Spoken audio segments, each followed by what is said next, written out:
हाँ तो बेटा, जो लास्ट लेक्चर था उस लास्ट लेक्चर में आपको केटीजी का पूरा इंपॉर्टेंट पॉइंट सारा हमने पढ़ा दिया था।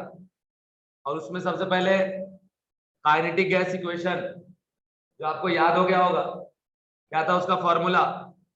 पीवी इज इक्वल टू क्या, 1/3 VRMS का क्या स्क्वायर। ये पहला फॉर्मूला था। सुनो, फॉर्मूले रट जाने का, कहीं कुछ इससे ज्यादा नहीं आएगा। फॉर्मूला आपको याद हो गया ना, सारा क्वेश्चन आपसे बन जाएगा, कोई प्रॉब्लम कहीं नहीं बचेगा। दूसरी चीज, आगे बढ़ते हैं, ठीक है।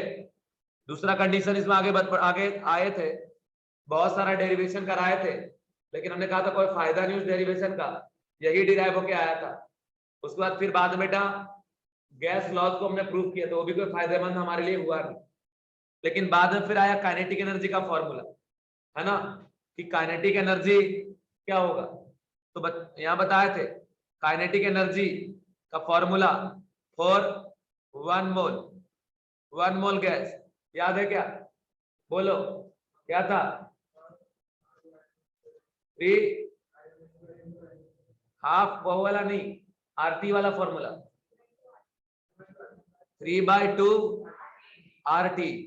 और एक और फॉर्मूला क्या था? काइनेटिक एनर्जी एन मोल के लिए कितना था बेटा? 3/2 क्या आपका nRT। और काइनेटिक एनर्जी 1 मॉलिक्यूल के लिए कितना था? काइनेटिक एनर्जी फॉर 1 मॉलिक्यूल कितना था बेटा? 3/2 kT। एंड n मॉलिक्यूल के लिए कितना था काइनेटिक एनर्जी? 3/2 nKT। ये फॉर्मूला सब आ गया था। ये सारा कुछ कराने के बाद हमने बताया था कि ये सब एनर्जी रिलेटेड प्रॉब्लम है, और अगर यहाँ पे R का वैल्यू आप यूज करते हो तो आप हमेशा जूल वाला वैल्यू यूज करेंगे, और ये यही इंपॉर्टेंट हमारे लिए था, इससे कुछ नहीं था इंपॉर्टेंट। इसके बाद अब आगे अगर बढ़ जाए बच्चों, तो फिर हमने आया था आपको लेके स्पीड पे। Speed, different kind of speed. इसमें फर्स्ट स्पीड कहा था कि 3 टाइप का स्पीड हमारे पढ़ना है। मोस्ट प्रोबेबल, ठीक है, RMS, और कौन सा? Average speed. ये 3 टाइप का स्पीड है, VMP, V एवरेज और VRMS, ठीक है ना भाई?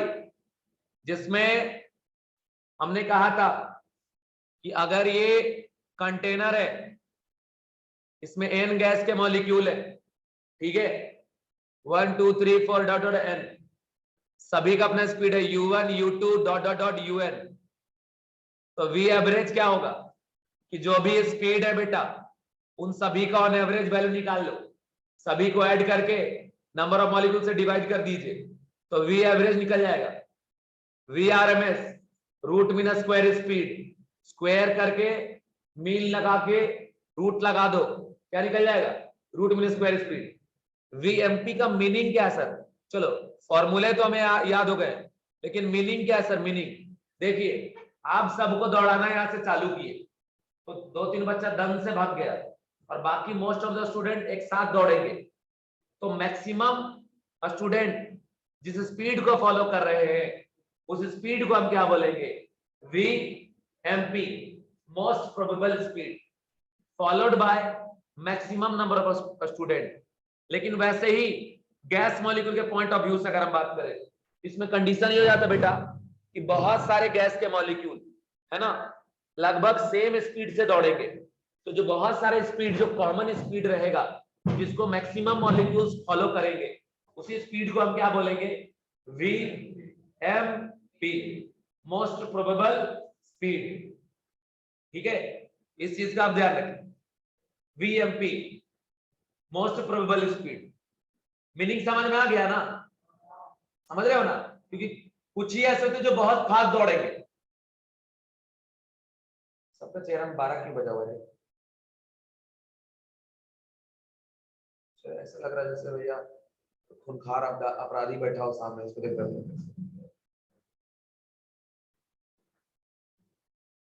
जिसके चेहरे पे स्माइल आ रहा है तो कड़कड़ देंगे आपके कान में, बस।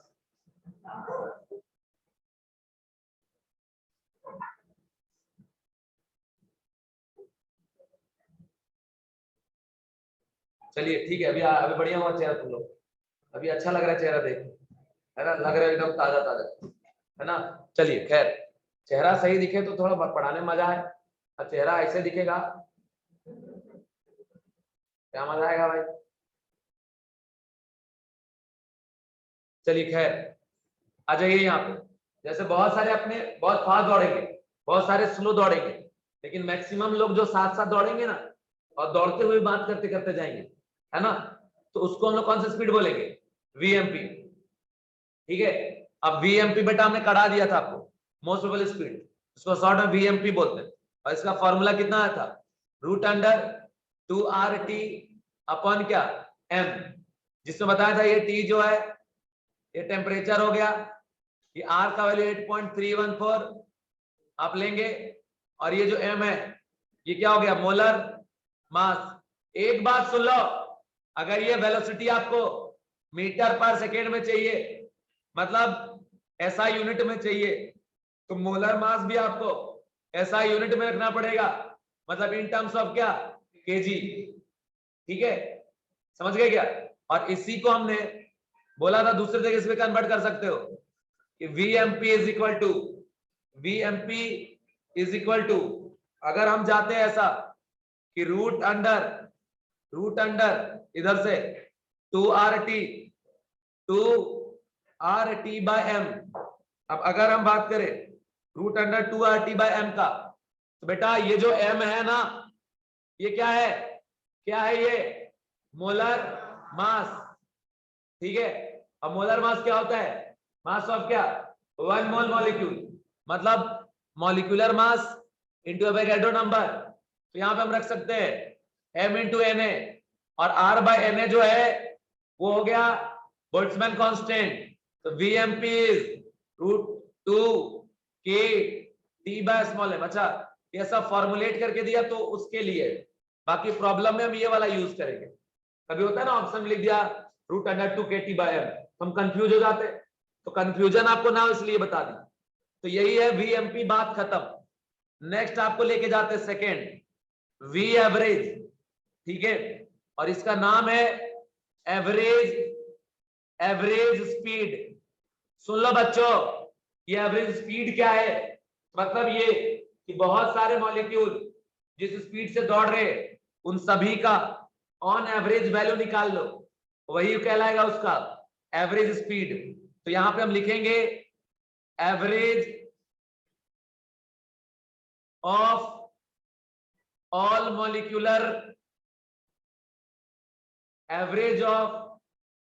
मॉलिक्यूलर स्पीड, जितने भी मॉलिक्यूल्स के स्पीड है उनका जो ऑन एवरेज वैल्यू होगा उसी को हम क्या कहेंगे, एवरेज स्पीड। अब बात यहां समझ लो बेटा, यहां लिखेंगे जब V एवरेज, तो ये हो जाएगा कि जितने भी मॉलिक्यूल्स हैं, है ना, 1 से लेके n तक, सभी के स्पीड का एवरेज निकाल लो, है ना।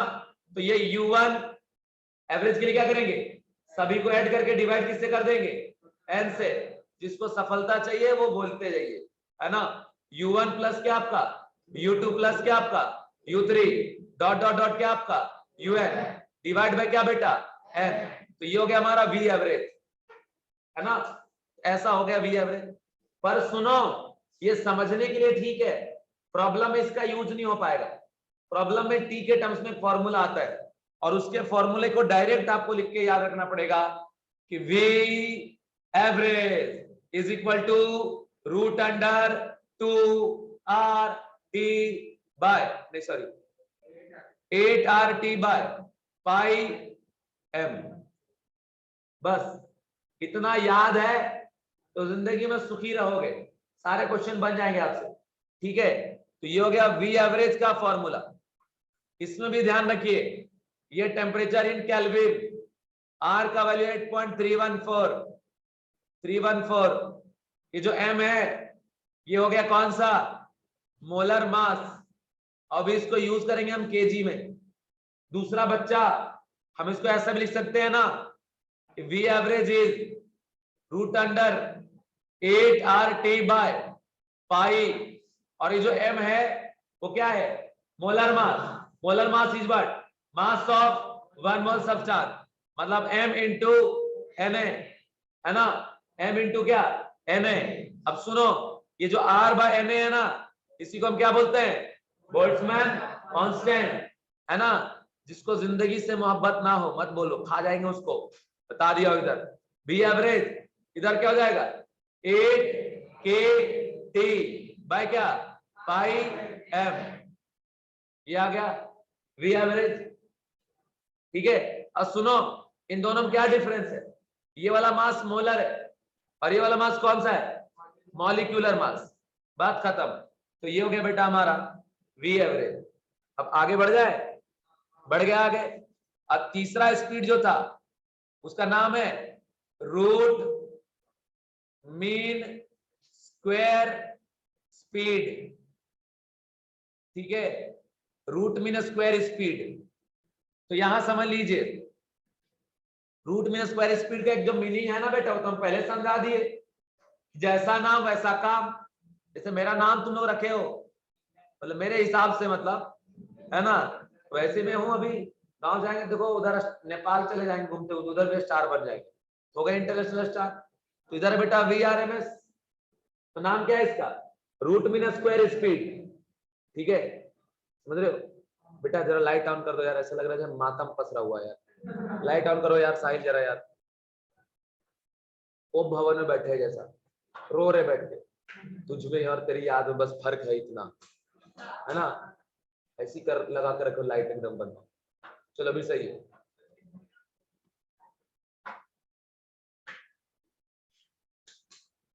अभी अभी नहीं दिख रहा है क्या, दिख रहा है तो मैं खुद अभी ऑन ऑफ कर दूंगा।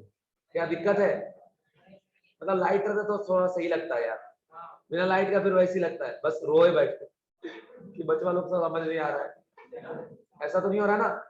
चलिए अभी बस, अरे नहीं दिख रहा है रे बाबू, मोतिया बिंद हो गया क्या तुमको, जरा इधर देखो। तो रूट मीन स्क्वायर स्पीड, तो जैसा नाम वैसा काम श्वेता, है ना। तो नाम बनाओ बेटा, काम ऑटोमेटिक हो जाएगा। तो यहाँ पे RMS, ठीक है। अभी जो URMS है, इसके लिए क्या करेंगे, U1 का स्क्वायर, U2 का स्क्वायर, U3 का square, dot dot dot dot dot dot square divide by n, और इसके ऊपर लगा दो रूट, है ना। तो जैसा ये ओवरऑल आ गया, इसी को हम क्या बोलेंगे, URMS। बोलो ना बेटा, URMS, ये आ गया। तो इसका पूरा नाम बस लिखना था, इसका डेफिनेशन तो इसे लिख लीजिएगा, root mean square speed, root mean of square, root mean of square of all molecular speed is known as RMS speed, is known as RMS speed। अच्छा, ये वाला जनरल फॉर्मूला है बेटा समझाने के लिए, लेकिन एक फॉर्मूला आया पैराशूट से डायरेक्ट उतर के, वही काम का है। जैसे यहां लिखेंगे URMS is equal to root under, सारा फॉर्मूला एक जैसा है इसलिए बहुत कंफ्यूज करेगा। तो ध्यान रखना, इसमें होता है RT/M, वैसे ही बस यहाँ होता है 3RT/M। MP में था क्या 2RT/M, यहाँ पे क्या हो गया 3RT/M। तो ये हो गया इसका फॉर्मूला। बाकी दूसरा एक और हो जाएगा कि यहाँ जो T है ये केल्विन में, R 8.314 जूल में, और ये M जो है वो है मोलर मास। ये भी बेटा आप इन केजी में लोगे, काहे कि ये हमारे को चाहिए मीटर पर सेकेंड में। आगे सुन लो बच्चों, URMS इज इक्वल टू इधर से 3RT bye molecular mass into क्या Na, है ना। मोलर मास क्या होगा, मास ऑफ 1 मोल सब्सटेंस, एक मॉलिक्यूल का मास m है और 1 मोल में Na, m into Na। R by Na जो है इसको क्या कहते हैं, बोल्ट्जमैन कांस्टेंट, है ना। तो यहां से जाएगा root under 3kT by small m। ठीक है बेटा, इतना ही खाली याद रखना था, तो इतना ही हम उस दिन बता गए थे। चलो खैर आज डिराइव करके बता दिए। अब तीनों फॉर्मूला एक साथ लिख देते जरा। तो यहां लिखेंगे का टेबल बना के कि VMP, तो ये आ गया क्या root under 2RT by m आ गया, और v एवरेज तो ये आ गया root under 8RT by pi m, और आगे है v RMS ये हो जाएगा root under 3RT by m। तो ये तीन हमारे पास स्पीड आ गए बेटा। इसी को और एक तरीके से लिखे थे, यहाँ पे root under 2KT by small m, यहाँ पे root under 8KT by pi m, है ना, root under 3KT by m small m। तो ये हमारा फॉर्मूला है, ये तीनों याद रखना। सुनो ना, कितना ड्रामा बताया हूं ना केटीजी में, कोई काम का नहीं बेटा। अब क्योंकि कुछ पूछे था ही नहीं तो क्यों मारेंगे, फॉर्मूले में लगाएगा, क्यों काम का लिए डेरिवेशन पूछेगा तेरे को वहां पे चाहिए नहीं, जो नेट रिजल्ट है वो रिजल्ट याद रखो। क्यों काम का क्वेश्चन नहीं आता तो मैं क्या करूं अभी, क्यों अभी ऐसी बात कर रहा है यार। अब इसमें पूछता है क्वेश्चन, तो सुनो कि कौन बड़ा है, एवरेज, आरएमएस या मोस्ट प्रोबेबल। तो तीनों में देखो, यहाँ पे लिखेंगे वी एमपी, तो ये root under 2RT by m, पीछे तो लिखा ही है, इधर देखो, तो देखो यहां भी है RT बाय m है ना बेटा, यहां भी RT बाय m है, यहां भी RT बाय m है, पर इस RT बाय m में यहाँ √3 मल्टीप्लाइड है, यहाँ √2 मल्टीप्लाइड है, और यहाँ 8 बाय पाई। अब 8 तो 8 है बेटा, पाई का वैल्यू कितना होता है 3.14, 8 में 3.14 अगर डिवाइड करेंगे ये 2 पॉइंट क्या आएगा समथिंग आएगा, मतलब 3 तो नहीं आएगा, 3 से छोटा आएगा, पर 2 से क्या आएगा बड़ा। तो अगर उसके हिसाब से हम देखें तो इन तीनों में सबसे बड़ा कौन हो जाएगा बेटा, VRMS, फिर कौन हो जाएगा V एवरेज, और सबसे छोटा कौन सा हो जाएगा V यूनिस। बोला कर बेटा, ध्यान है तेरे पे मेरा भयंकर, है ना, इधर देख, सबसे बड़ा हो जाएगा VRMS, सबसे बड़ा, फिर कौन सा V एवरेज, और फिर कौन सा VMP। ये तीनों स्पीड में पूछा जाए कि कौन सा बड़ा होगा, तो RMS सबसे बड़ा और MP सबसे छोटा। अच्छा दूसरी बात, ये जो वेलोसिटी है ना बेटा, वो टेम्परेचर पे डिपेंडेंट है। हमने कहा था ना, टेम्परेचर बढ़ता है तो भागने का स्पीड क्या होता है बढ़ जाता है, इसीलिए काइनेटिक एनर्जी बढ़ जाता है। तो कंडीशन ये कि कोई भी वेलोसिटी है, MP है, एवरेज, RMS, ये सब डायरेक्टली प्रोपोर्शनल है किसके ऊपर, टेम्परेचर पे, पर इनवर्सली है किसके ऊपर, मोलर मास के ऊपर। मोलर मास ज्यादा तो वेलोसिटी कम, मोलर मास कम तो वेलोसिटी क्या ज्यादा, टेम्परेचर ज्यादा तो वेलोसिटी क्या ज्यादा, बाकी कुछ नहीं है, खाली यूनिट का ध्यान रखना ये चीज। उसके अलावा फिर आपको यहाँ रेशियो पूछता है कि बताइए VMP is to V average और इज टू VRMS क्या होगा, तो आप पहले प्यार से लिख दीजिए 2RT by m is to root under 8 by pi 8RT by pi m is to root under 3RT by m। RT by m, RT by m, RT by m cut गया बेटा, तो बचा सिर्फ कि VMP is to V average is to VRMS is equal to root under 2 is to root under 8 by pi is to √3। ये आ गया यहां से रिलेशन, ठीक है, और यहाँ पे कुछ और आपको करना नहीं, यही हो गया VRMS, V एवरेज, VMP। बहुत सारे क्वेश्चन इसके मिलेंगे बेटा, हम तो बस आपको 2 क्वेश्चन कराएंगे, ज्यादा नहीं करेंगे। क्या तो क्लियर हो गया सभी को। चलो फॉर्मूला बेस्ड आएगा स्टेटोमीटर से क्वेश्चन, कोई बड़ा नहीं आता। नेक्स्ट क्वेश्चन जरा देखिए, क्वेश्चन कह रहा है, बाकी बेटा आर का वैल्यू किस में लेंगे हम लोग, जूल में, और मास किस में लेंगे, केजी में, का है क्योंकि हमको ऐसा यूनिट चाहिए ना वेलोसिटी का, इसलिए। श्वेता जी देखिए जरा question, calculate RMS speed of oxygen gas molecule at 27 degree Celsius. बेटा करो निकालो,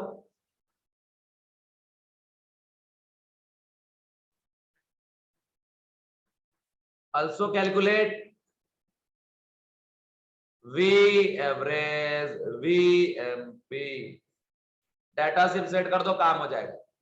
पूरा कैलकुलेट नहीं भी करोगे तो कोई दिक्कत वाली बात नहीं।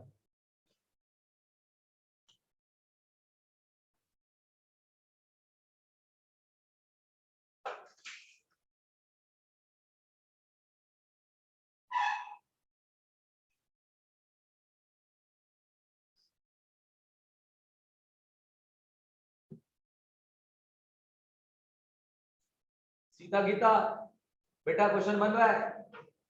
यस।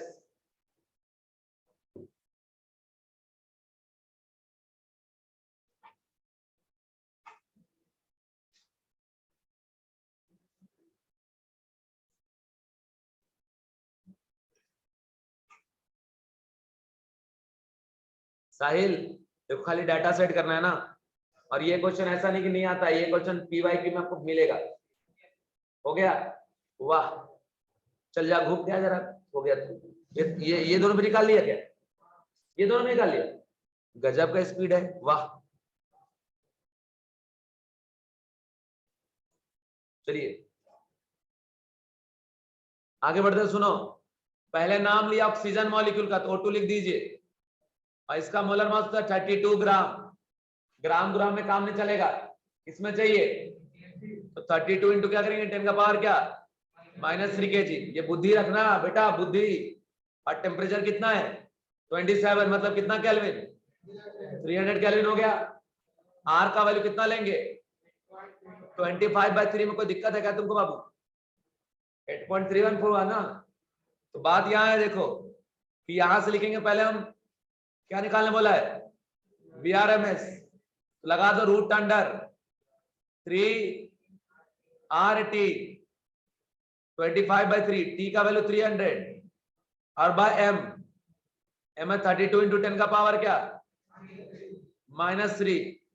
ये 300 में कट गया है ना। और इसके बाद भी हमको काटना बेटा बहुत आफत लग रहा है, समझ रहे हो? इसके बाद हमको नहीं लग रहा है भी कटे कुटेगा यार, बहुत टेंशन लग रहा है। ठीक है, 25/32 और ये 3 ऊपर जाएगा तो 2 मिलकर कितना हो जाएगा, 10 का पावर क्या, 5। ये VRMS है। अब देखिए मीटर पर सेकेंड, आप चाहें तो इसको पूरा सॉल्व कर लें, सॉल्व करने के बाद आपका आंसर आ जाएगा। बाकी ऐसा ही करना है, सारा डाटा सेट कर दिया।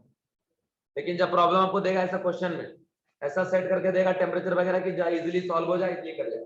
ठीक है, तो बस इंपॉर्टेंट ये था, ये मास पुट करना आपको बताना, क्योंकि हमको लगता है हम 32 ग्राम रख देंगे तो काम हो जाएगा, पर 32 ग्राम रखने पे काम होने वाला नहीं है। चलिए आगे, अगर इसी में आकर बोला है BMP मोस्ट प्रोबेबल, तो यहाँ पर क्या करेंगे आप, रूट अंडर 2 8.314 और टेम्परेचर कितना 300, अब बाय कितना 32 इंटू 10⁻⁻3, ये आ गया आंसर।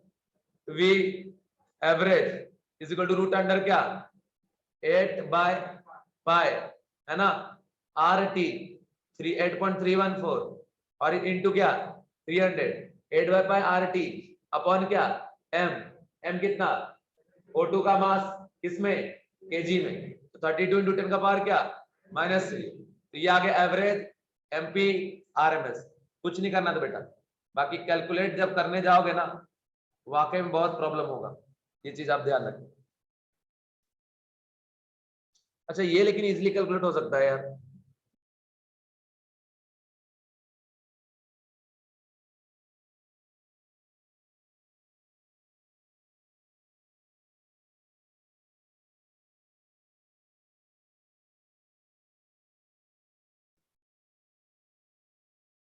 बोलो कर लिए कैलकुलेट, इसको कर लिए हो, कर लो के बाद में मेथड समझ में आ गया ना कि नहीं आया?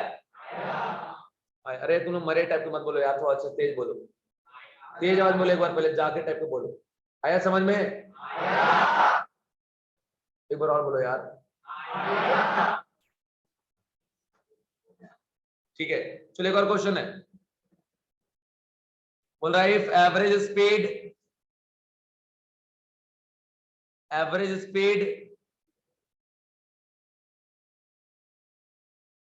of a sample of CH4 at 327 degrees Celsius is X. Then at what temperature its average speed is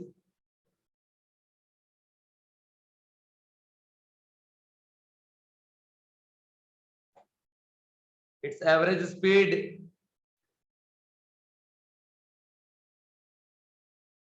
three x. किस टेम्परेचर पे 3x हो जाएगा जरा फट से करिए.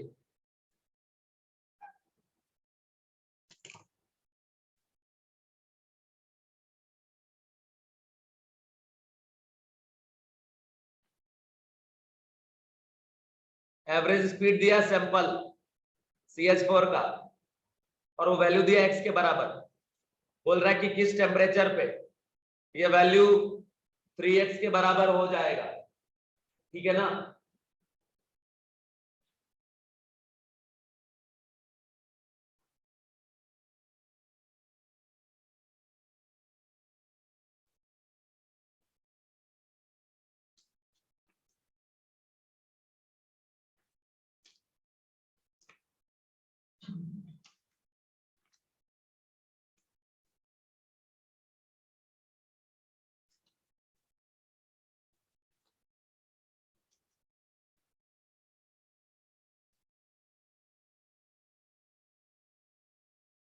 बैठा है बाबू गौरव. अपने आप आंसर प्रकट हो जाएगा तेरे बाबू.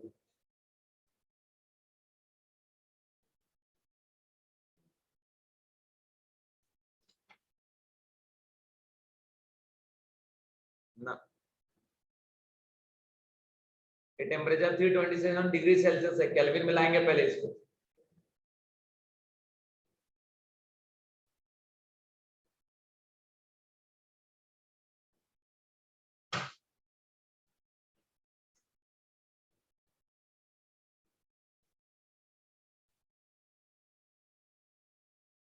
आ गया. हाँ सही. 5400 आएगा. सीता गीता सीता गीता आ गया आंसर. चलो इधर देखो कैसे आएगा. सबसे पहली बात कि एवरेज स्पीड का बात कर रहा है. ठीक है. तो जो V एवरेज है वो किसके बराबर होता है? रूट अंडर 8RT बाय क्या पाई एम. ये हमने लिख दिया.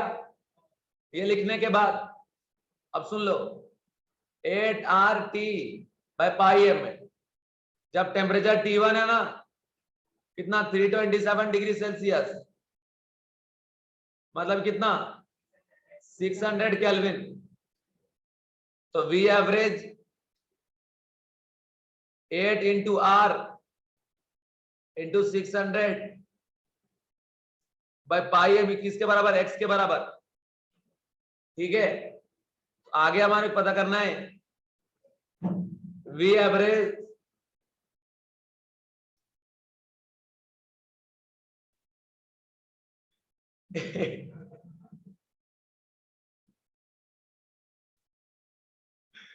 Eight by pi RT by M. ये हमारे किसके बराबर चाहिए बेटा? 3x. उस टाइम का हमको क्या निकालना है? टेम्परेचर.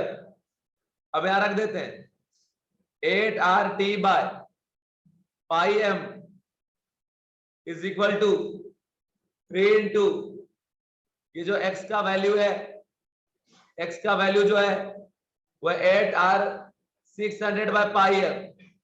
तो यहां रख देंगे 8R 600 बाय पाई M. ये 8R का कल्याण इधर से हो गया.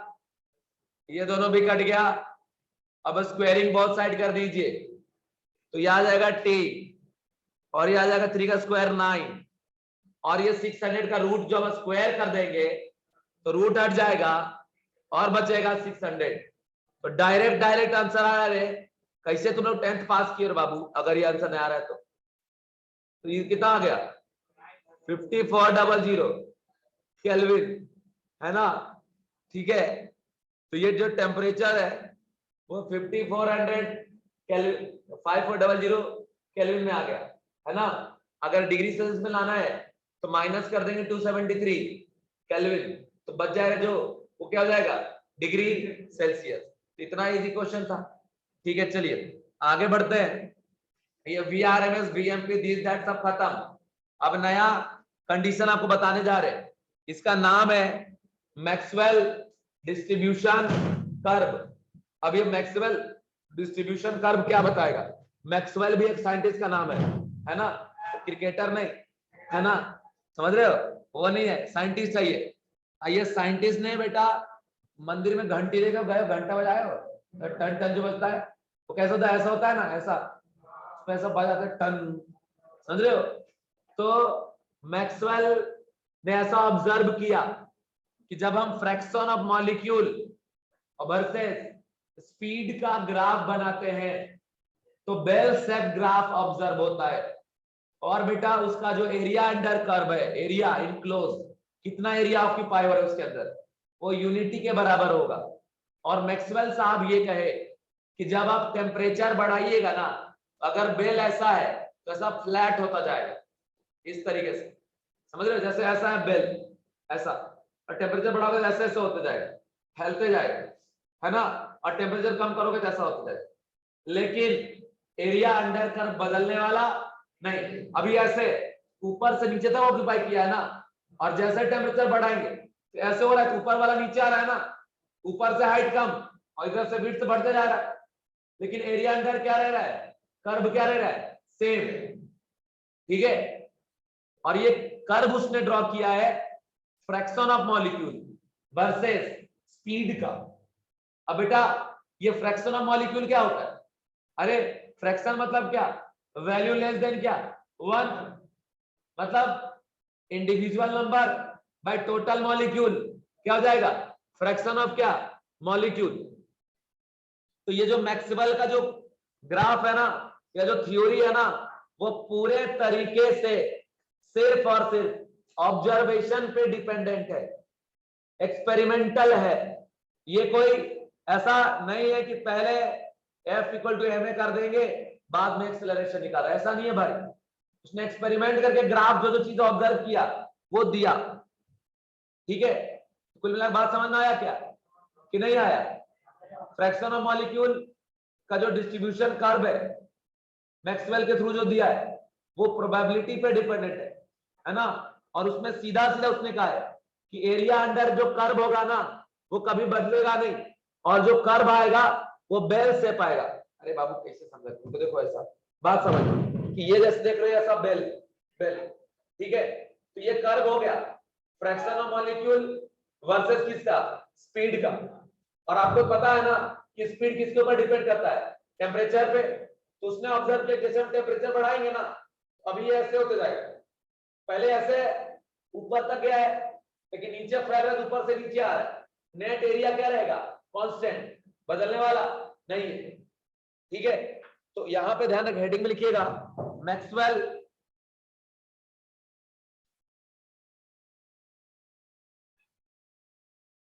डिस्ट्रीब्यूशन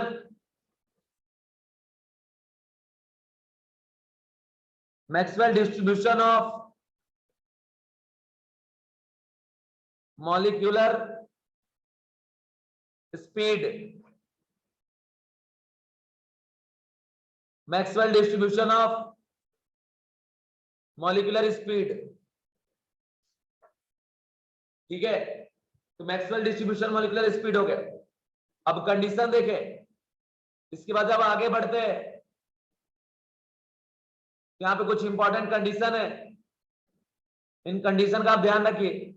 पहली बात ये जो ग्राफ है, ये जो कर्व है वो प्रोबेबिलिटी पे डिपेंडेंट है। तो फर्स्ट पॉइंट बेटा आप लिखेंगे it is based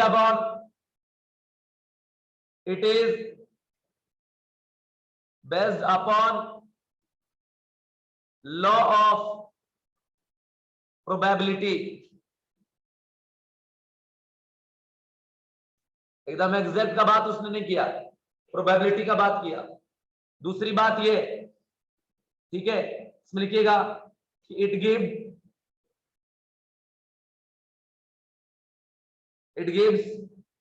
a statistical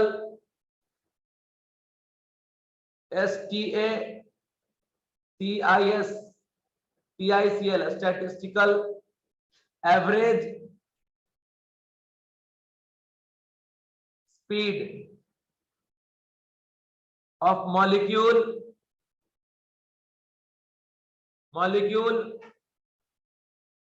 of whole collection of gas, whole collection of gas, ठीक है, whole collection of gas, समझ गए क्या? तीन बात बेटा, ये जो लाइन है क्या, ये मीनिंग आपको समझ में आ रहा है? ये कह रहा है भैया बेस्ड प्रोबेबिलिटी के ऊपर एक हम प्रोबेबिलिटी, एक उम्मीद लगा रहे हैं, ऐसा ऐसा स्टैटिस्टिकल एवरेज स्पीड के बारे में बता रहे हैं। एंड आखिरी पॉइंट ये है इसका, लिखेंगे कि graph between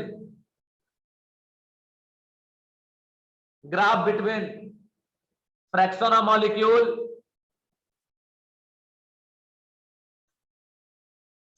molecule and speed is bell-shaped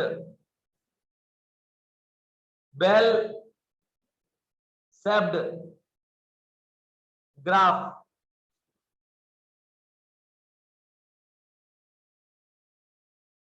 bell-shaped graph है ना, मतलब बेल होता है ना बेटा ऐसा, अरे देखा है कि तुम लोग बाबू, मम्मी बोलते हो बजा लो जरा, बजाते हो बड़ा बजाते हो, उसमें लटक जाए ऐसा मत करता होगा पकड़ के, है ना? तो बेल शेप्ड क्या आपका ग्राफ, तो बदलेगा नहीं। और आगे एक और स्टेटमेंट यहां बताते हैं, भक्ति जी समझ में आ रहा है? नींद लग रहा है क्या बेटा? नींद लग रहा है तो आंख धो के आ जाओ बाहर से। तो कंडीशन ये है कि जैसा आप तुम लोग बचपन में जैसे एक वायर है ऐसा, ये अभी ऐसा है, खींच दोगे आप, ऐसे खींचते जाओगे तो हाइट कम होता जाएगा ना, एरिया अंडर का सेम ही है। कह रहा है कि टेम्परेचर कम रखोगे तो ऐसा ऊपर जाएगा, पहाड़ का हाइट बढ़ते जाएगा, पहाड़ी है ये, है ना? तो पहाड़ी पर चढ़े आ रहे थे बचपन में, वैसे ही अगर टेम्परेचर बढ़ाओगे तो पहाड़ का हाइट क्या हो जाएगा? कम, लेकिन एरिया अंडर कर्व क्या रहेगा? सेम, वो नहीं बदलेगा। ठीक है, चलो आगे बढ़ते हैं और आपको दिखाते हैं एकदम ग्राफ कैसा होगा। ये ग्राफ विद एक्सिस आएगा बेटा, एक साइड हम लिख रहे हैं फ्रैक्शन ऑफ मॉलिक्यूल, FOM, आप पूरा नाम लिख लेना यहां पे, fraction of molecule, fraction of molecule versus speed, fraction of molecule versus speed. अब बेटा ये फ्रैक्शन ऑफ मॉलिक्यूल होता क्या है? dN/n, मतलब ये टोटल मॉलिक्यूल है नीचे और ऊपर है स्मॉल कोई छोटा पार्टिकल, तो इंडिविजुअल बाय टोटल, मतलब dN/n इज नॉट व्हाट,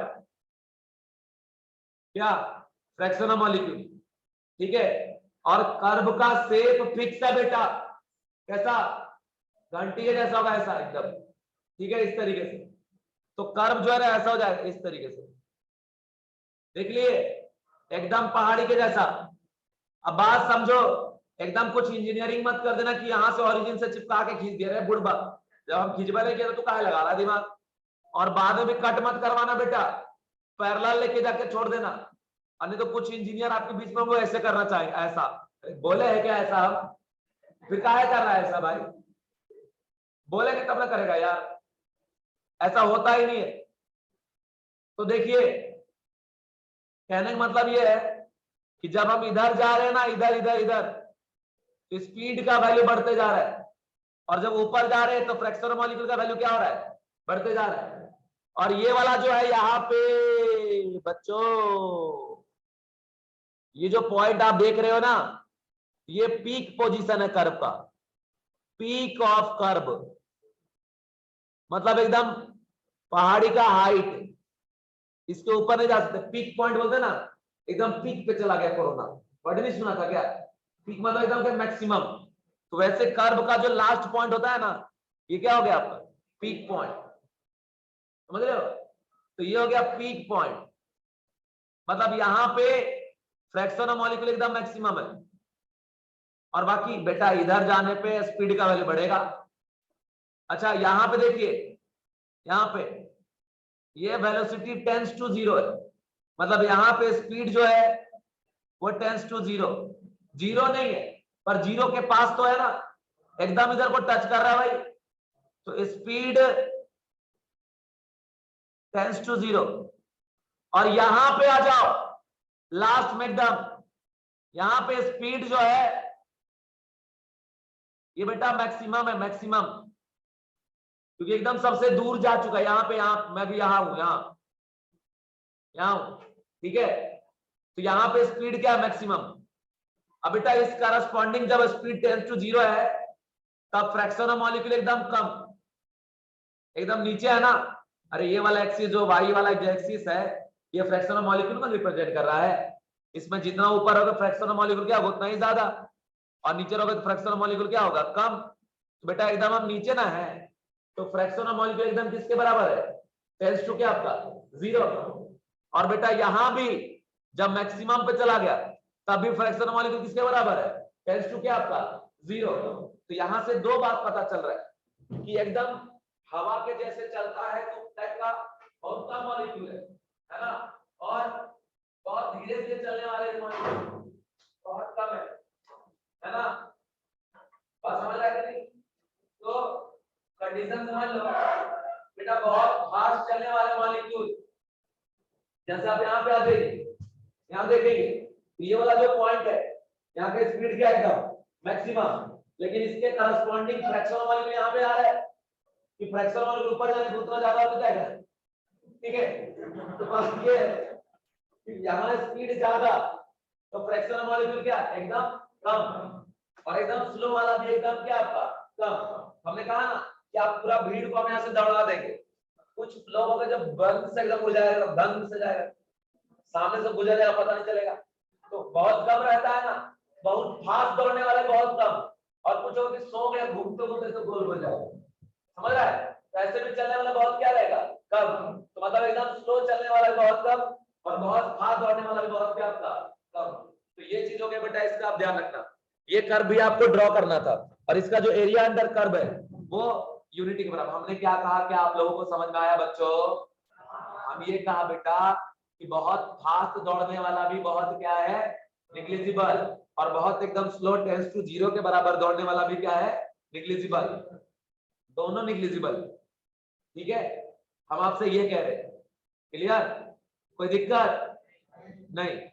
अब बाकी देखो, ये जो ये वाला पॉइंट है, इस point of fraction of molecule क्या है सबसे ज्यादा, और इसके करस्पॉन्डिंग यहाँ पे वेलोसिटी आएगा, स्पीड यहाँ पे आएगा, मतलब जो मैक्सिमम मॉलिक्यूल जिस स्पीड को फॉलो कर रहे हैं वो पॉइंट है ये, ठीक है ना। ये चीज हो गया, तो ये कर्व आपको ड्रॉ करना था, आपने कर लिया होगा। अब इसके बारे में पॉइंट लिखिएगा कि fraction of molecule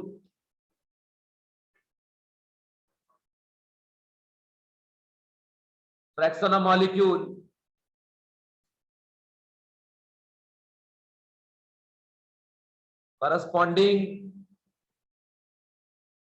to 0 speed is very less as well as। अच्छा मेरे नोट्स का खासियत ये बेटा कि जब जब आप पढ़ोगे इसको मन से लगेगा मैं आपके बाजू में बैठा हूं, है ना। as well as fraction of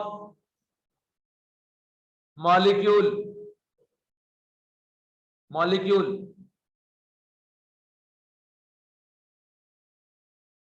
corresponding to very high speed is also very less, मतलब बहुत फास्ट दौड़ने वाले बहुत कम है, और टेंस टू 0 स्पीड वाले भी एकदम फ्रैक्शन ऑफ मॉलिक्यूल 0 के बराबर लगभग, ठीक है। तो दोनों की कहानी आपको बता दी। उम्मीद करता हूँ ये समझ गए। क्या ये लाइन समझ में आया तुमको? गौरव बोल भाई, सच बता, सच में आया? श्रीराम खड़े हो जा, बता क्या बताया यहाँ पे, क्या बता रहा है ये ग्राफ, क्या बोल रहा है, क्या कहना चाह रहा है ग्राफ? हाँ, यहाँ पे एकदम इनिशियल पॉइंट में स्पीड तो टेंड्स टू 0 है, लेकिन उस टाइम मॉलिक्यूल का फ्रैक्शन एकदम निग्लिजिबल, और यहाँ पे फ्रैक्शन ऑफ मॉलिक्यूल एकदम निग्लिजिबल, लेकिन स्पीड एकदम क्या आपका हाई। तो दोनों बात है, फास्ट दौड़ने वाले बहुत कम और एकदम स्लो दौड़ने वाला भी क्या है, बहुत कम, है ना? ये चीज हो गया। अब बेल सेव कर, आगे बैठ जाइए। अब आगे बेटा नेक्स्ट पॉइंट में लिखिएगा कि maximum fraction of molecule, maximum fraction of molecule possess common velocity which is represented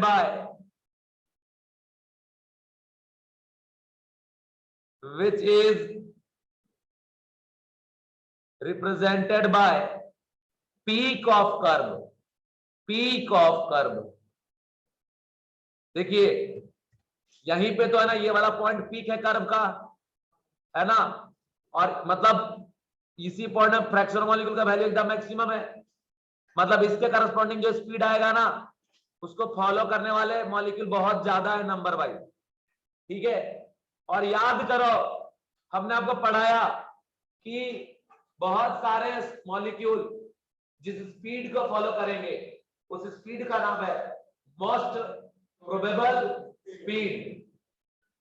मतलब ये कि मैक्सिमम फ्रैक्शन ऑफ मॉलिक्यूल जिस स्पीड को फॉलो करते हैं उस स्पीड का क्या नाम होता है बेटा? Most probable speed. मतलब पीक ऑफ कर्व के पॉइंट पे जो स्पीड आपको ऑब्जर्व होगा उस स्पीड को हम क्या कहेंगे? Most probable speed. समझ गए ना? कौन सा स्पीड कहेंगे उसको?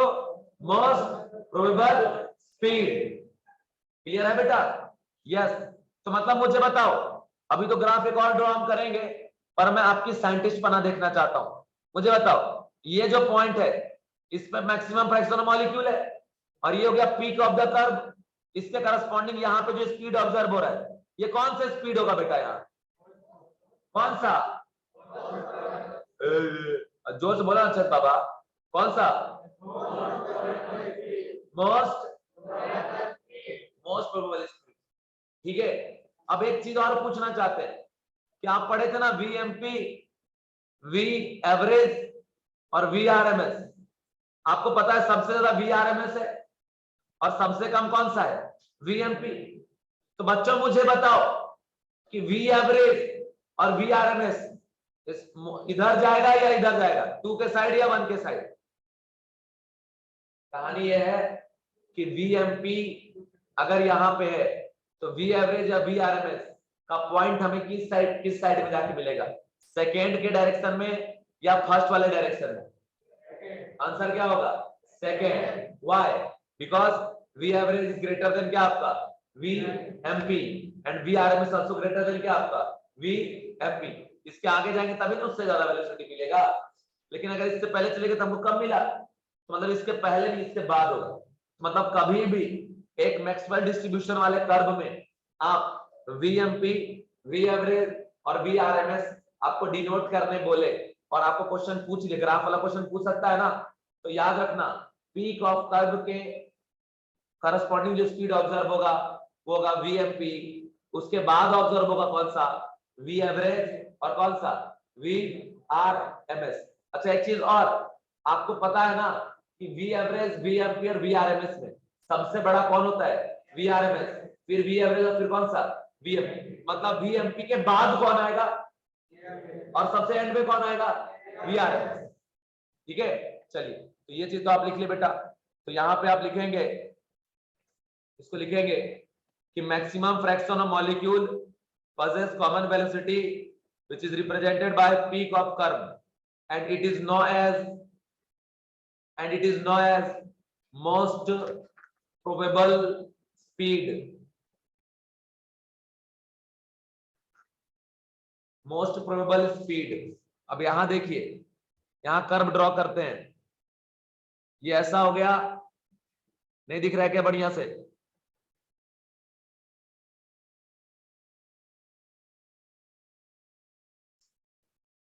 ऐसा।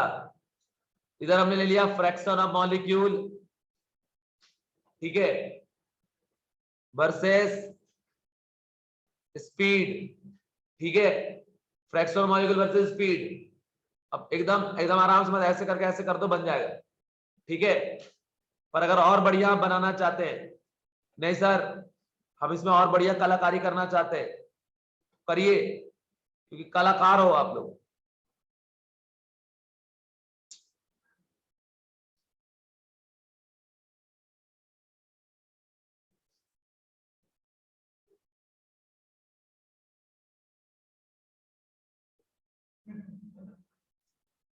अरे अरे छोटू छोटू,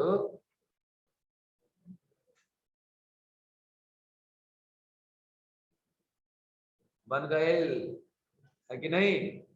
अब देखो ये जो बन गया, इसमें ये वाला इधर आ गया, कौन सा एक्सिस, इसमें कौन आ जाएगा? Fraction of molecule. और इधर कौन आ जाएगा? स्पीड। अब बेटा यहाँ पे वही चीज टेंस टू 0 और ये मैक्सिमम। देखो इसको डिनोट करवाता हूँ, जरा ध्यान से देखिएगा, जरा बताइएगा। क्या दिया है? पॉइंट नंबर 1,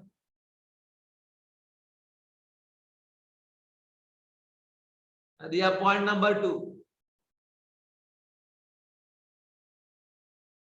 दिया पॉइंट नंबर 3। और इस क्वेश्चन है कि बताइए वीएमपी इसमें कौन है, वी एवरेज कौन है, वी आरएमएस कौन है? तो मुझे सारे बच्चे एक साथ बताइए, which point represent VMP?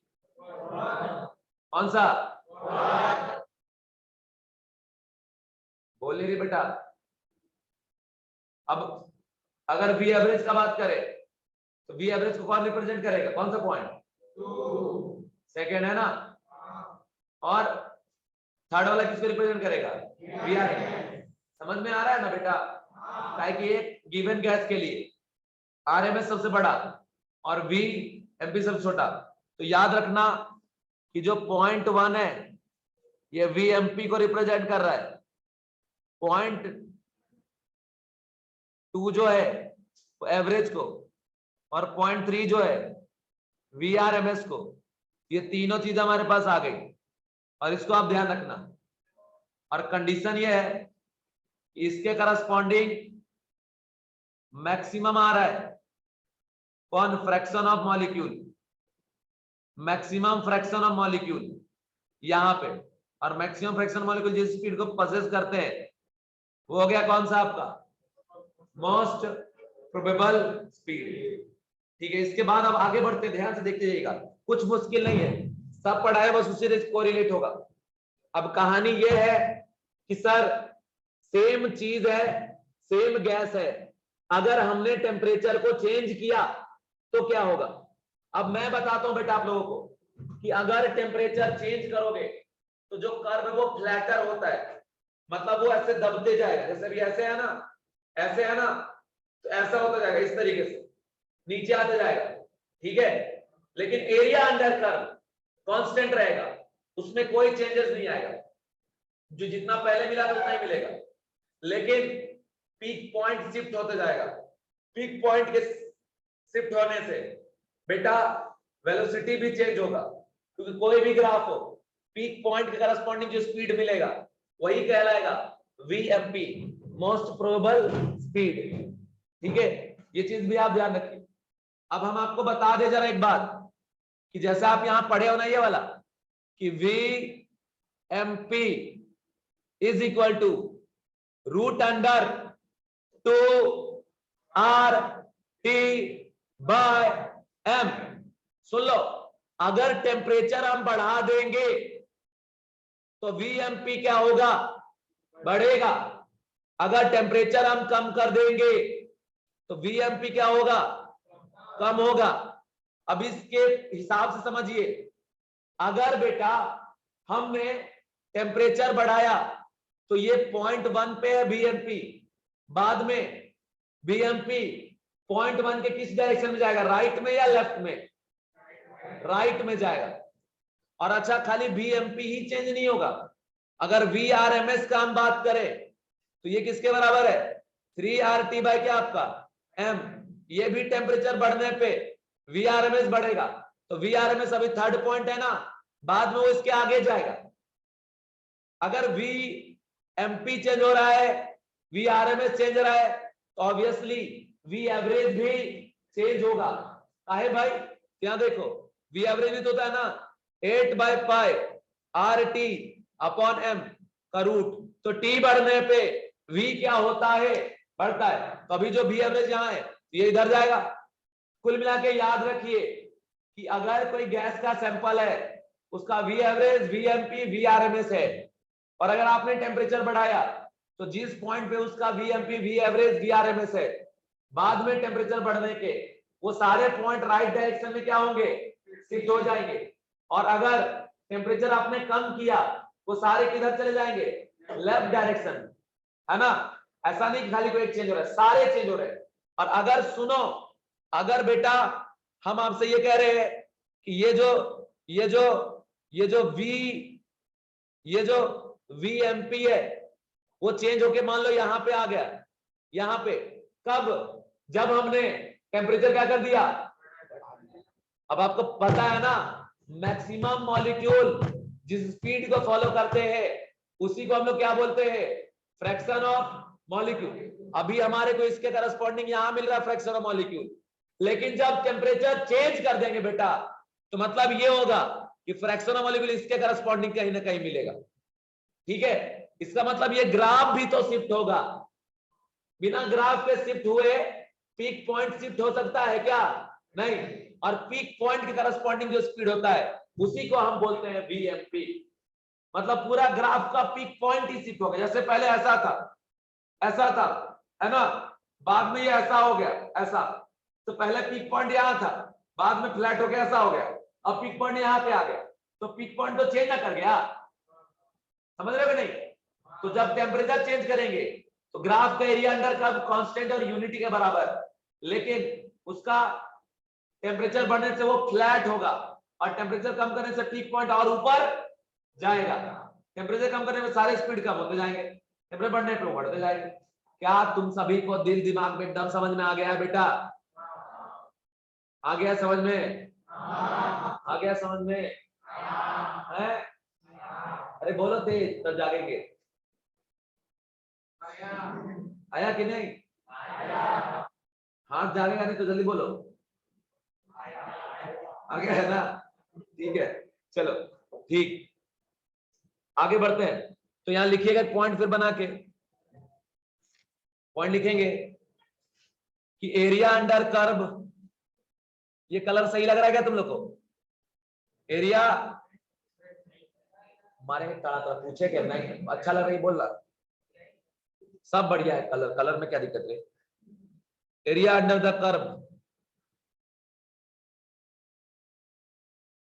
Is constant, इतना अच्छा तो लग रहा है, area under the curve is constant, and इसमें लिखिएगा एंड इट इज, ऐसे लिख लो, area of curve is always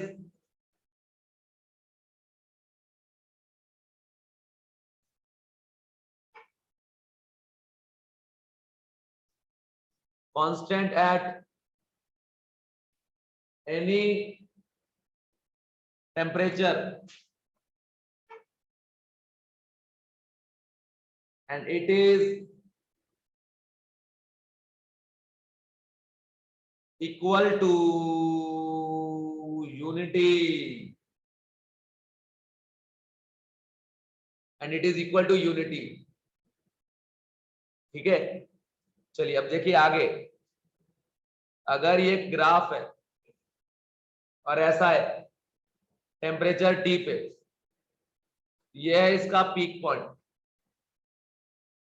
ठीक है, जब आप टेम्परेचर बढ़ाओगे, इफ टेम्परेचर इंक्रीजेस, देन हर पॉइंट का, क्योंकि आपको पता है काइनेटिक एनर्जी मॉलिक्यूल का डिपेंड करता है टेम्परेचर पे और डायरेक्टली प्रोपोर्शनल है, तो टेम्परेचर बढ़ाने पे हर एक मॉलिक्यूल का जो उसका इंडिविजुअल स्पीड है वो भी चेंज होगा, और चेंज होने के बाद बढ़ जाता है ना। तो कंसेप्ट ये है कि हर पॉइंट का जो स्पीड है बेटा वो आगे के डायरेक्शन में शिफ्ट हो जाएगा, जो भी है आगे की तरफ शिफ्ट होगा। मतलब ग्राफ ही पूरे तरीके से पैरेलल वे में टेम्परेचर बढ़ाने पे आगे के डायरेक्शन में शिफ्ट हो जाएगा। कुल मिला जैसे होता है ना, ऐसे है, इसको पीट दिए कर, ऐसा हो जाएगा, हर पॉइंट का क्या हो जाएगा, शिफ्टिंग हो जाएगा टुवर्ड्स क्या, आपका फॉरवर्ड डायरेक्शन। जैसे मान लो कि पहले वेलोसिटी v1 था, तो बाद में इस पॉइंट का वेलोसिटी v2 पे चला जाएगा, और ऐसा ही शिफ्टिंग पूरे कर्व में होगा। और ऐसा ऑब्जर्व हुआ है कि जब आप टेम्परेचर को बढ़ाओगे तो ग्राफ शिफ्ट होगा टुवर्ड्स राइट डायरेक्शन, मतलब शिफ्ट होता है राइट के तरफ, ठीक है। और ये चीज भी आपको बता दिया, क्योंकि राइट में क्यों जा रहा है, क्योंकि राइट में जाएगा तभी उसका स्पीड बढ़ेगा, और हमारे पहले से पता है कि टेम्परेचर चेंज होने पे स्पीड चेंज होगा, टेम्परेचर बढ़ने पे स्पीड बढ़ेगा, ठीक है। इसलिए यहाँ पॉइंट लिखिएगा कि on increasing the temperature curve become flatter, that is shift to the right hand side, that is shift to the right hand side, and peak of curve shifted downward,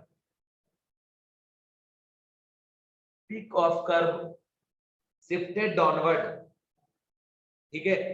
on increasing the temperature curve become flatter, that is it shift to the right hand side, but peak of curve shifted downward, समझ गए क्या? अरे बोलो, जितना ज्यादा temperature बढ़ाओगे curve का shifting उतना ज्यादा होगा, और वो उतना ज्यादा डाउन के तरफ शिफ्ट होता जाएगा। चलिए, जैसे हम आपको गिवन सैंपल ऑफ गैस के लिए, for a given sample of gas के लिए हम आपको ग्राफ बता रहे हैं, इधर fraction of molecule versus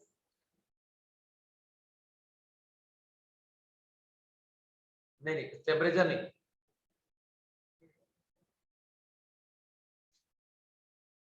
speed का, fraction of molecule versus speed का ग्राफ। सुन लो बेटा, for a given sample of gas, मतलब हम सैंपल चेंज नहीं कर रहे, ठीक है, ये भी समझ लो। अब यहां पे ऐसा है कि पहले हमारा ग्राफ कुछ इस तरीके से था, और ये है टेम्परेचर T1 पे, ये जो कर्व आप देख रहे हो वो है टेम्परेचर T1 पे। बेटा इनिशियल और फाइनल पॉइंट सेम रहेगा, ये आगे थोड़ा शिफ्ट होगा। पर अब यहां देखो, सेकेंड जब हमने टेम्परेचर बढ़ा दिया ना,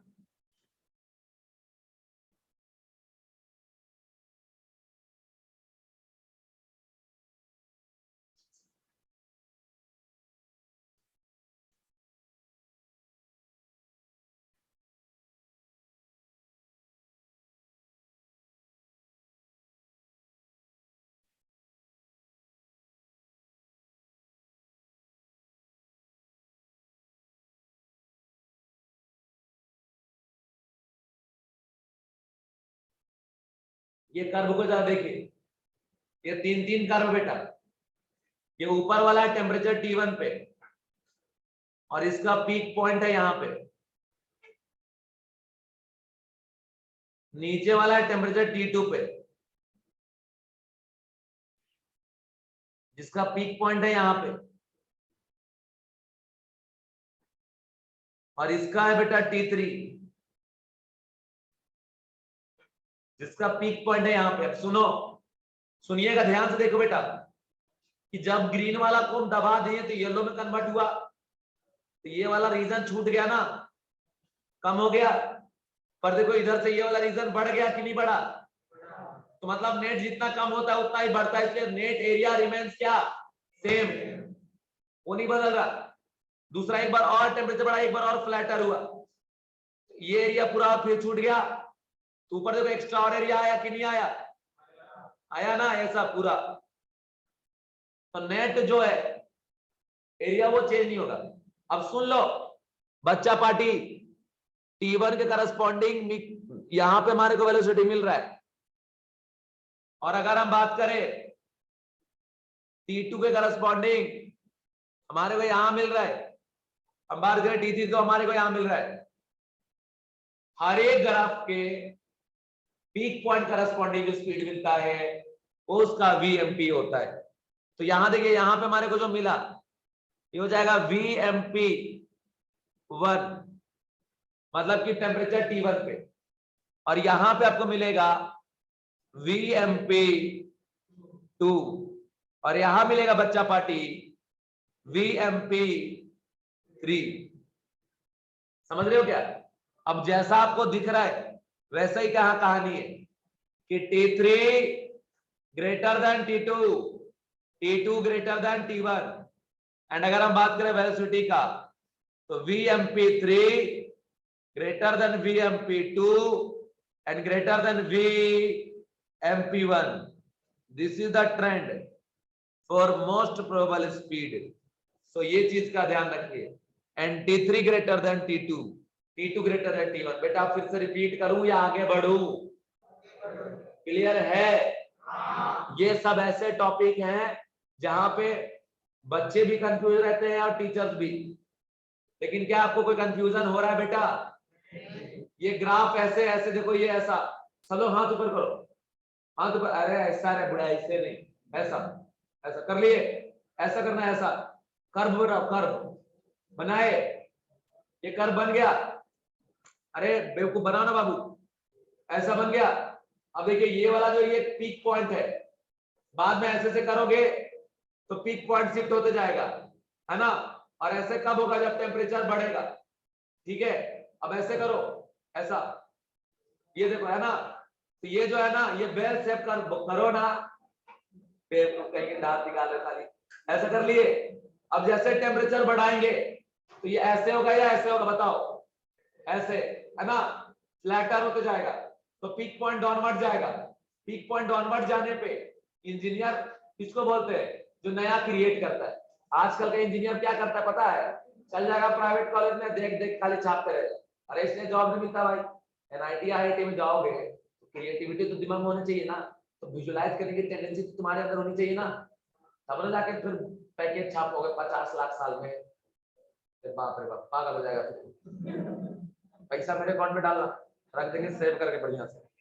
तो बेटा जैसे ऐसे फ्लैटर होते जाएगा, तो कब होगा? जब टेम्परेचर बढ़ेगा, है ना, और टेम्परेचर कम होगा तो कैसा जाएगा? ऊपर, ऐसे। समझ गए क्या? ये चीज है, ये तुमको समझ में आ गया? ये VMP UMP जो लिखे हैं सब समझ में आ गए? बात तुम लोग को आया कि नहीं? आगे पूरा आगे बढ़ जाए, भरोसा दिलवाओ ना यार। आ गया, चलो ठीक है, आगे सुनो, आगे कहानी बता रहा हूं।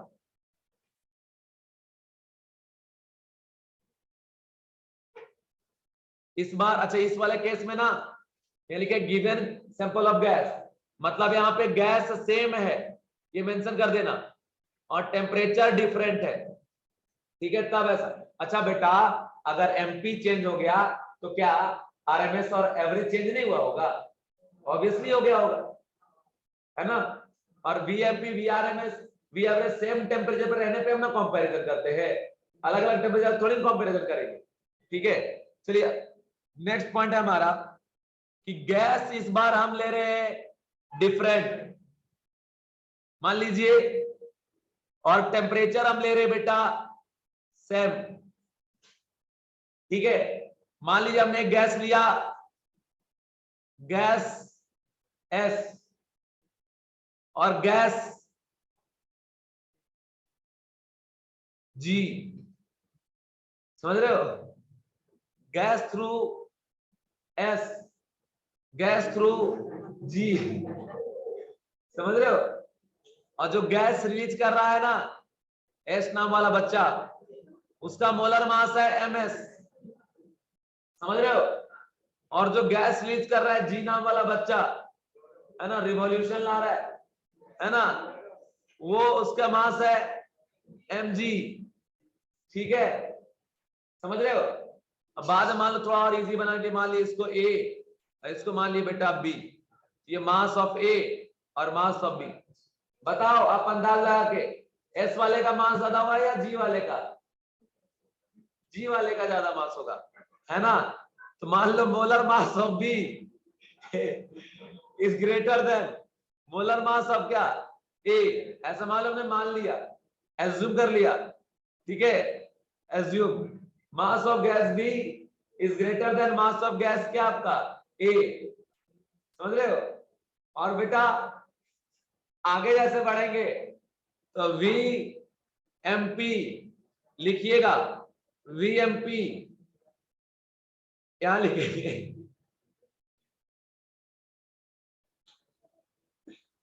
Root under 2RT by mass of A, और यहां लिखेंगे MP of B root under 2RT by mass of B. सुन लो बच्चों, टेम्परेचर दोनों में क्या है? सेम है कि नहीं? आर का वैल्यू क्या है? सेम, 2 और 2 तो सेम है ही, डिफरेंट क्या है बेटा? मास ए और मास बी। अब अगर मास डिफरेंट है तो मोस्ट प्रोबेबल स्पीड भी क्या होगा? डिफरेंट, है ना? और velocity, speed inversely proportional to क्या? मास। जिसका मास ज्यादा उसका स्पीड क्या? कम, और जिसका मास कम उसका स्पीड क्या? ज्यादा। दिखने रहा रे बाबू लोग, तुम लोग को दिखने रहा बाबू? वेलोसिटी इनवर्सली प्रोपोर्शनल टू क्या? मास, है कि नहीं? तो यहां बताइए मास हमने किसका ज्यादा लिया था? इधर देखो, मास ऑफ बी लिया था ज्यादा, किससे? ए से। तो जिसका मास कम उसका स्पीड क्या? ज्यादा। मतलब ये कि V M P of A is greater than, इधर से भाई, V M P of A is greater than V M P of B, ठीक है? ये हो गया भाई। अब थोड़ा आगे बढ़ते हैं, बढ़ जाए, बढ़ जाए, बढ़ जाए, यस। तो देखो अब ये हमारा कर्व है, ठीक है? तो फिर से यहां लिखेंगे फ्रैक्शन ऑफ मॉलिक्यूल और यहां लिखेंगे स्पीड। तो fraction of molecule versus speed का कर्व। तो दो गैस था ना इस बार, एक बार गैस ए, एक बार गैस बी। तो बेटा अगर ये वाला कर्व एक है तो दूसरा कर्व होगा इस तरीके से। तो ये वाला है पीक पॉइंट ए, मतलब पीक पॉइंट 1, ये पीक पॉइंट 2। यहां से हमारे को मिलेगा एक बी एमपी, यहां से हमारे को मिलेगा बी एमपी दूसरा। बच्चों मैं आपसे पूछना चाहता हूं कि बताइए इसमें कौन सा बीएमपी ए का होगा और कौन सा बी का? तो इसके लिए हम इधर जाएंगे। देखो बेटा कौन सा एमपी बड़ा है? ए।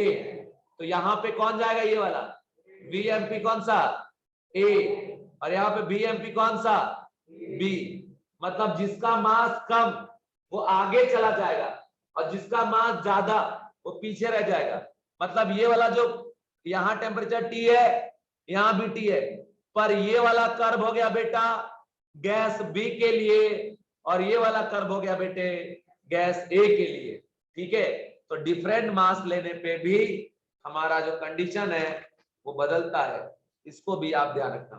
तो यहाँ पे मैक्सवेल बाबा का जो डिस्ट्रीब्यूशन कर्व था ना वो हो गया खत्म। अब हम लोग जाएंगे आगे real gas that is non ideal gas पे, ठीक है? Real gas that is non ideal gas पे। ठीक है, चलिए आगे बढ़ जाए बेटा। अरे कुछ पूछना तो पूछ ना यार, है कोई डाउट? ये वाला कैसे हुआ डाउट है आपको बेटा? बोलो ना। नहीं है? इधर पीछे किसी को है क्या? सब समझ में आ गया? तो बस ऐसे ध्यान रखना। चलो अब आगे चलते हैं, लिखिएगा हेडिंग में, real gas that is non ideal gas. दुनिया में जो भी गैस है बेटा वो सारे गैस रियल ही होते हैं, ठीक है? अब एक बात मेरा सुन लो, ये चैप्टर है गैस का, है ना? इसीलिए यहाँ पे आइडियल और रियल हम कर रहे हैं। नहीं तो जितने भी गैस है ना उन सभी को सॉल्विंग के टाइम पे हम लोग आइडियल गैस समझ के ही सॉल्व कर देते, कहीं भी हम रियल वेल का बात ज्यादा नहीं करते। वैसे रियलिटी में कोई भी गैस रियल ही है, कोई भी गैस आइडियल नहीं है, सारे गैस रियल, ठीक है? कोई आइडियल नहीं है। अब हम आपको बता दें यहां से कि पहले हम यहाँ पे डिफरेंस पढ़ेंगे between ideal and real gas, ठीक है? यहाँ लिखिएगा कि डिफरेंस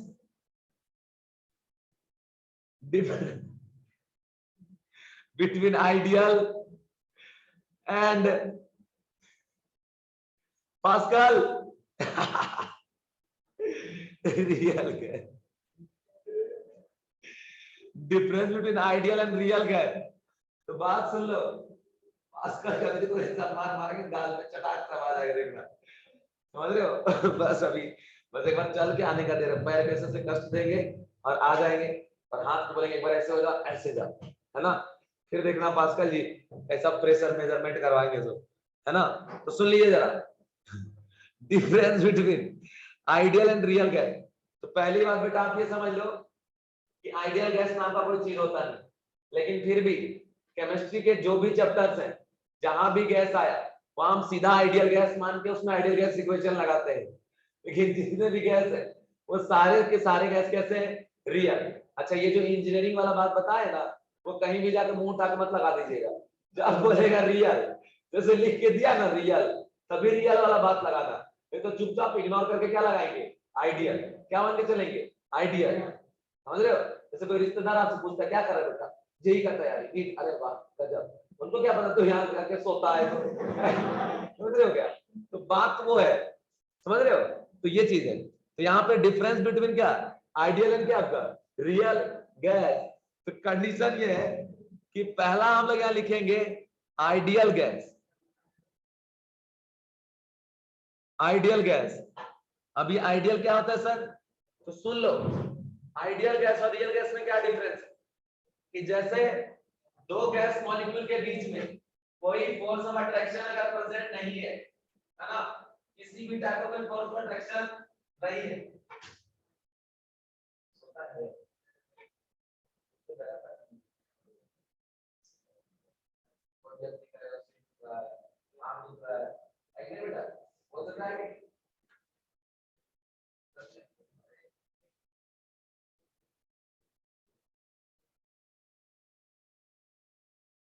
आइडियल रियल गैस में क्या डिफरेंस है कि जैसे आइडियल गैस के बारे में क्या बोला कि जब आइडियल गैस का मॉलिक्यूल रहेगा ना उसमें कोई फोर्स ऑफ अट्रैक्शन वगैरह आपस में नहीं रहेगी, ठीक है? लेकिन रियल अगर है तो फोर्स ऑफ अट्रैक्शन रहता है, ठीक है? अच्छा अब कोई रियलिटी में ऐसा कोई गैस है ही नहीं जिसमें अट्रैक्शन है, सब में कुछ ना कुछ, जैसे आप देखते होंगे ये गैस जो सिलेंडर में यूज करते खाना पकाने उसमें से डालो तो पानी जैसा नहीं रहता है क्या? तो मतलब लिक्विफाई होता है, कैसे भाई? जो फोर्स ऑफ अट्रैक्शन है सारे गैस रियल है, तो क्या डिफरेंस है कि फोर्स ऑफ अट्रैक्शन है ही नहीं, ये कौन बोलता है? Ideal gas. और रियल गैस के मॉलिक्यूल में some force of attraction present रहता है, गैस के मॉलिक्यूल कुछ भी वॉल्यूम ऑक्यूपाई नहीं कर रहे, ऐसा बात कौन कहता है? Ideal gas. लेकिन रियल गैस का मॉलिक्यूल हम मान लेते थे रिजिड है, रिजिड, जैसे टैबलेट खाया हो बचपन में ऐसा छोटा छोटा टैबलेट जो होता था, वो टैबलेट जो छोटा रहता है वो रिजिड है कि नहीं? वॉल्यूम ऑक्यूपाई करेगा नहीं करेगा? करेगा। तो जैसे बचपन में बुखार लगता था, मम्मी हम ले जाते थे डॉक्टर के पास, तो डॉक्टर सुइया लगाते थे ना, कैसा मन में गाली देते थे, मार भी देते थे। तो बेटा आपके तबीयत ठीक होने के लिए डॉक्टर ने सुइया लगाया, तो आपको वो चीज बुरा लगता है। वैसे आज डेट में टीचर आपको डांटता है या बोलता है या बोलता है, तो आपके लिए तो आज बुरा लगता है। अब आज आपको फील हो रहा है कि नहीं उस दिन डॉक्टर ने सुइया लगाया था आपके अच्छाई के, आज से 5 साल बाद समझ में आया कि टीचर ऐसे जो पीट रहा था ना वो आपको भलाई है, तो पिटाई खाइए शौक से, समझ रहे हैं? यस, हल्का ऐसा करिए कि पीटने का मौका मिले। तो कंसेप्ट ये है कि डिफरेंस समझ में आ गया आइडियल और रियल। जैसे अब आइडियल है मतलब मैं आइडियल हूं, मतलब मेरा तुम लोग सबको अट्रैक्शन फोर्स है, मतलब एकदम फ्रीली चल रहा है ऐसा, समझ रहे हो? लेकिन अगर हम रियल गैस के हम ऐसा चलने की कोशिश करेंगे ना, हम एनर्जी लगा रहे हैं आगे जाने के, लेकिन तुम लोग पीछे से हमको खींच रहे हो, समझ रहे हो?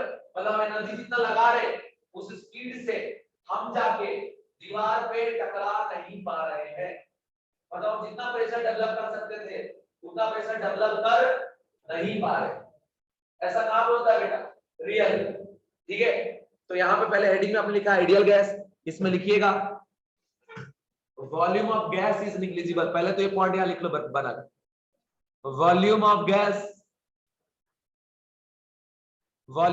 is negligible, volume of gas is negligible।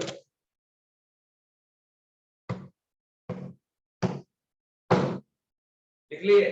अब कंडीशन ये है कि आपने आइडियल गैस इक्वेशन पढ़ा था ना, जब कुछ नहीं समझ में आए तो यही लगाना है Pv इक्वल टू nRT, इसको हम लोग क्या बोलते हैं आइडियल गैस इक्वेशन। और बाद में बोला गया कि ऐसे गैस के मॉलिक्यूल जो हर वक्त Pv इक्वल टू nRT को फॉलो करते हो, हर टाइम पे जो Pv इक्वल टू nRT को फॉलो करता हो उसको हम क्या बोलते हैं आइडियल गैस। और ऐसे गैस जो आइडियल गैस इक्वेशन को हर टाइम फॉलो नहीं करते, कभी कभी किसी स्पेसिफिक कंडीशन में फॉलो करते हैं, उस गैस को हम लोग क्या बोलेंगे रियल गैस, ठीक है? तो लिखिएगा gas which follow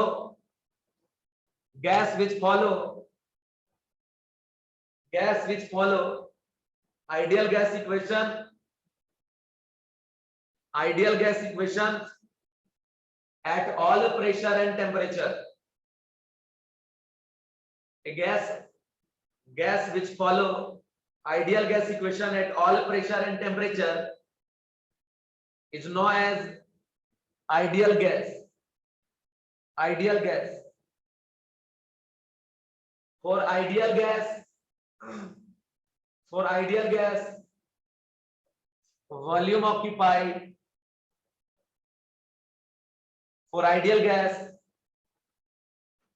occupied by gas molecule is negligible। बोले ना बेटा कि आइडियल गैस वॉल्यूम ऑक्यूपाई नहीं करता, उसमें फोर्स ऑफ अट्रैक्शन नहीं रहता, है ना? रिपीट कर रहा हूं तो सुन लो, gas which follow ideal gas equation at all pressure and temperature is known as ideal gas. For ideal gas volume occupied by gas molecule is negligible as well as force of attraction between gas molecule, force of attraction between gas molecule is also negligible। क्या repeat कर दूं? नहीं करें? Request करो repeat करने के लिए। चलो खड़े हो जाओ, फिर हम बोलेगा रो के बोलो सर रिपीट कर दो, छूट गया। अरे खड़े हो जल्दी बोलो नहीं रिपीट करें। चलिए लिखिएगा, फिर से रिपीट कर दे रहा हूं। Gas which follow ideal gas equation at all pressure and temperature. अच्छा बेटा हमने ये बात कहा था, याद है ना कि volume occupied by gas molecule is 0। वो कौन सा गैस होता है आइडियल। जैसे ये दो गैस का मॉलिक्यूल है, यहाँ पे कोई अट्रैक्शन फोर्स वर्क नहीं कर रहा है, इस गैस को हम कौन सा गैस बोलेंगे बेटा? क्या बोलेंगे? लेकिन रियल गैस ऐसा होता है रिजिड होता है इस तरीके से, तो वॉल्यूम ऑक्यूपाई करते हैं रियल गैस के मॉलिक्यूल, और दो रियल गैस के मॉलिक्यूल के बीच में यहाँ बेटा फोर्स ऑफ अट्रैक्शन भी प्रेजेंट रहता है। समझो यही बेसिक डिफरेंस है। और ये आइडियल गैस इक्वेशन को हर टाइम पे फॉलो नहीं करता। तो लिखिएगा gas which follow ideal gas equation at all pressure and temperature is known as ideal gas. For ideal gas volume occupied by gas molecule is negligible. For ideal gas, volume occupied by gas molecule is negligible, as well as force of attraction between gas molecule is also negligible, as well as force of attraction between gas molecule is also negligible. Clear है बेटा? Ideal gas समझ में आ गया? ठीक है, चलिए दूसरा point में लिखिएगा रियल गैस। लेकिन एक बात सुन लो बच्चों, ये आइडियल रियल हम इसी चैप्टर में सिर्फ करेंगे, और जब रियल नाम लेगा तभी। बाकी हर जगह सिर्फ हम क्या समझेंगे? आइडियली। रियल गैस में लिखिएगा ए गैस विच फॉलो, सुनो, आइडियल गैस को हर टाइम हर प्रेशर पे फॉलो नहीं करेगा। वेरी लो प्रेशर पे जो आइडियल गैस इक्वेशन को फॉलो करे, एंड वेरी हाई टेम्परेचर पे जो आइडियल गैस इक्वेशन को फॉलो करे, उसी को हम कहते हैं कौन सा गैस? Real gas. तो लिखिएगा इसमें a gas equation, a gas which follow ideal gas equation only at low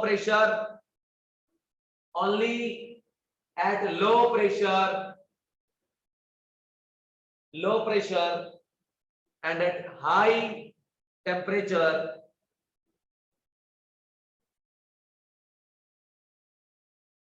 Ideal gas equation only at low pressure and high temperature is known as real gas.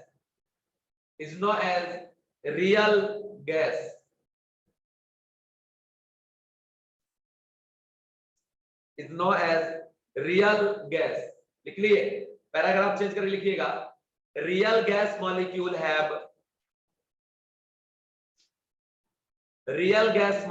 Have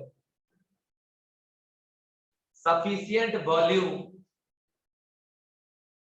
as well as real gas molecule have sufficient volume as well as sufficient force of attraction, या attraction sufficient force between molecule, repulsion force भी कभी कभी लगता है। ठीक है, फिर से रिपीट करता हूं, real gas molecule have sufficient volume as well as sufficient force between gas molecule। तो ये चीज है, इसका ध्यान रखना। चलो आगे बढ़ रहे हैं, और यहाँ पे कर्व यहाँ पे ड्रॉ कर रहे हैं, इसको देखिएगा जरा ध्यान से बेटा। ये कर्व है P वर्सेस V का, है ना? और आपको पता है कि pressure inversely proportional to volume होता है ना? आइडियल गैस में प्रेशर इनवर्सली प्रोपोर्शनल टू क्या होता है? वॉल्यूम। तो ये रेक्टेंगुलर हाइपरबोलिक कर्व ऐसे होगा, समझ रहे हो? और आपको हमेशा याद रखना है कि ये जो आइडियल गैस होता है ना, उसका PV इक्वल टू ऑलवेज क्या होता है? nRT। तो P और V का जो प्रोडक्ट है वो ऑलवेज अगर nRT के बराबर, तो जैसे यहाँ भी P और V का प्रोडक्ट nRT, यहाँ भी nRT, यहाँ भी nRT, हर पॉइंट पे PV इक्वल टू nRT। तो ये जो गैस का आप देख रहे हो, ये हो गया IG, मतलब आइडियल गैस।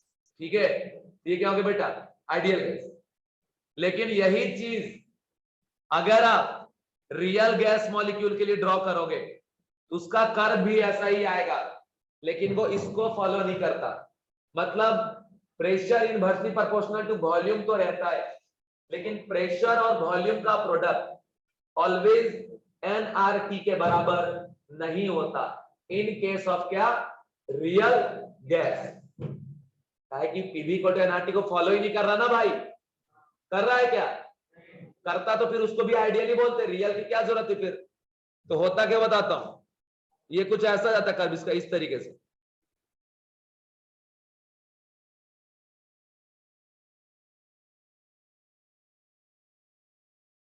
इस तरीके से देखो,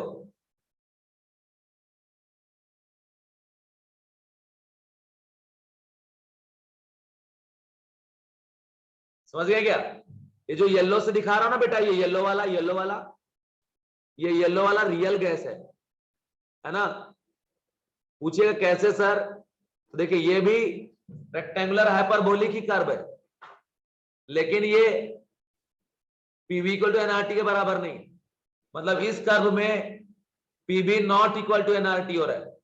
येलो वाला को येलो से आप भी लिखो, है ना? इधर भी PV not equal to NRT. हमने कहा था ना, जो हर टाइम पे फॉलो नहीं करेगा। लेकिन ये वाला येलो वाला भी यहां से कट करके निकल रहा है ना, व्हाइट को कट किया कि नहीं किया? तो जिस पॉइंट पे कट कर रहा है वहां पे येलो का भी पीवी इक्वल टू क्या हो जाएगा? एनआरटी। मतलब आइडियल गैस को फॉलो कर रहा है कौन? Real gas. एक ही टाइम पे ना, हर टाइम पे फॉलो किया क्या बेटा? बोलो ना यार, बोलो ना। नहीं किया। तो मतलब जो आइडियल गैस का कर्व है P वर्सेस V का, तो बेटा ये जो व्हाइट वाला है, येलो वाला हो गया आरजी रियल गैस, और जो व्हाइट वाला है बच्चा, ये व्हाइट वाला हो गया आईजी मतलब आइडियल गैस।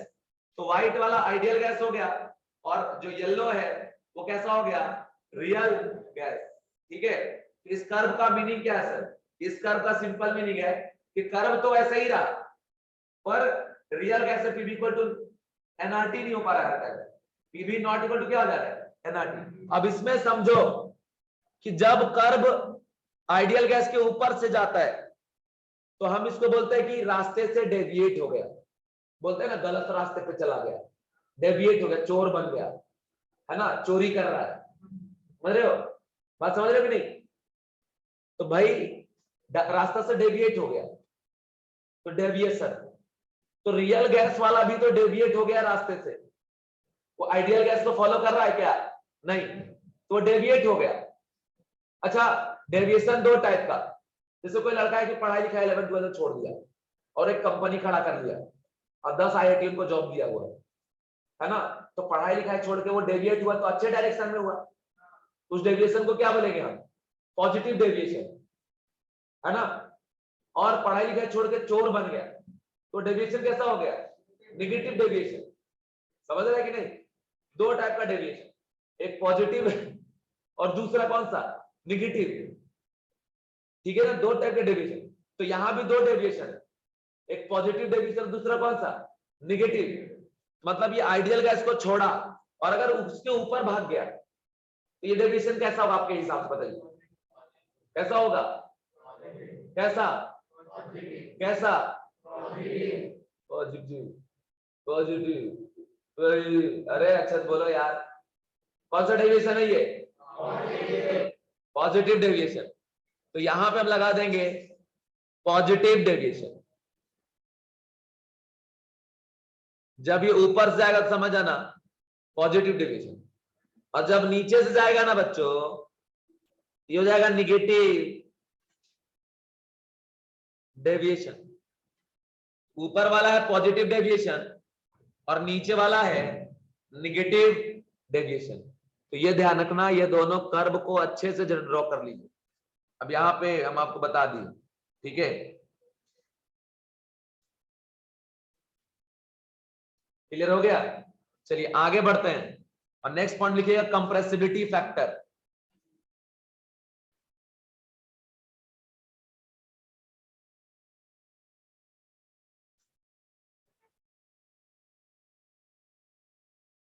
Compressibility factor.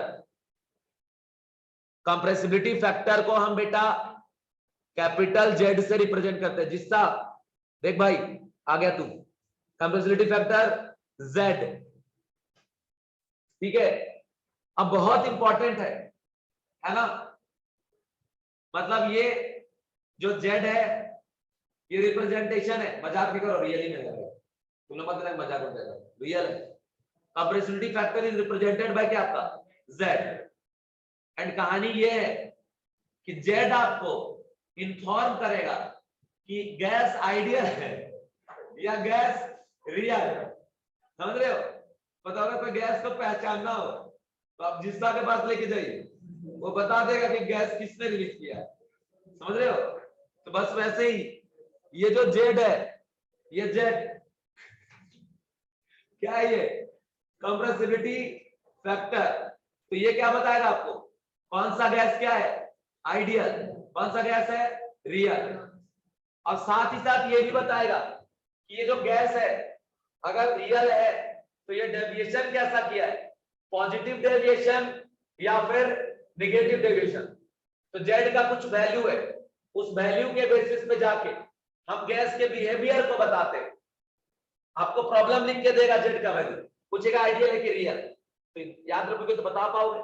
और उसमें बताना है कि डेविएशन पॉजिटिव हो या नेगेटिव, तो वही बताएंगे कैसे पहचानोगे। तो बेटा याद रखना जेड का 3 वैल्यू है ना। Number 1 Z is equal to 1।